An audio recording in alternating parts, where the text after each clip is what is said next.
नमस्कार, गणपती बाप्पा मोरया. आपल्या सर्वांच्याच घरी लाडक्या गणपती बाप्पाच्या आगमनाची तयारी सुरू आहे.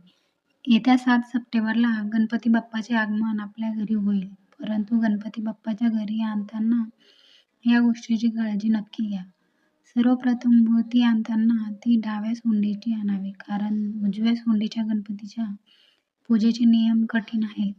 घरामध्ये गणपतीची मूर्ती ठेवण्यासाठी मूर्तीची उंची 6 इंचापेक्षा जास्त नसावी.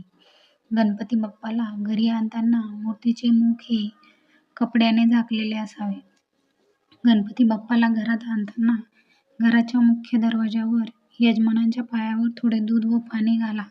त्यानंतर त्यांचे औक्षण करून मगच घरामध्ये आणावे. ज्या ठिकाणी गणपती बाप्पाला बसवायचे आहे त्या ठिकाणी पाटावर थोडेसे तांदूळ ठेवावे. तांदूळ ठेवताना ते तुटलेले असू नये. त्यानंतर त्यावर बाप्पाला ठेवा.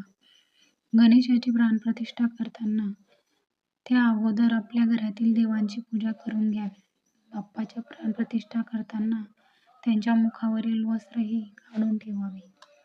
बाप्पांसमोर नैवेद्य दाखवताना त्या ताटाखाली पाण्याने भरीव चौकोन काढावा.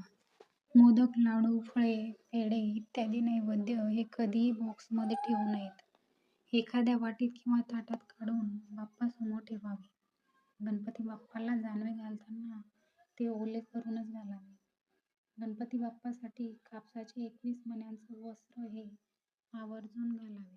गणपती बाप्पाला 21 पत्री अर्पण करावेत.